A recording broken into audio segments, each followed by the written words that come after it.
ఈ భూమిలో ఎఫ్టిఎల్ లేకు buffer zone అన్న విషయాల్ని ఎత్తారు. నేను ఈ మీట్ ద్వారా హైడ్రా కమిషనర్ గారికి వినపం ఏంటంటే, సార్ కంపెనీ వారు మీకు లెటర్ ఇస్తారు, దయచేసి ఎంత త్వరగా ఇస్తే అంత త్వరగా వచ్చి ల్యాండ్ మొత్తం ఇన్స్పెక్ట్ చేసుకొని అందులో లేక్ కానీ ఎఫ్టిఎల్ కానీ బఫర్ కానీ ఉంటే దాన్ని డిమార్కేట్ చేయండి. ఎటువంటి అక్రమాలు లేకుండా ప్రతి స్థలాన్ని మేము మీకు అప్పచెప్పేస్తాం. ఇది మా ఫస్ట్ విన్నపం. రెండో విన్నపం ఏంటంటే, నిన్న జరిగిన ప్రెస్ మీట్ లో కొందరు వ్యక్తుల పేర్లు తీసుకొని కాస్త సెన్సేషనలైజ్ చేయడానికి ప్రయత్నం జరిగింది.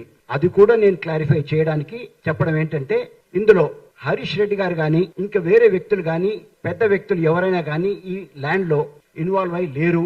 హర్షారెడ్డి పేరు ప్రత్యేకంగా తీసుకోవడం జరిగింది.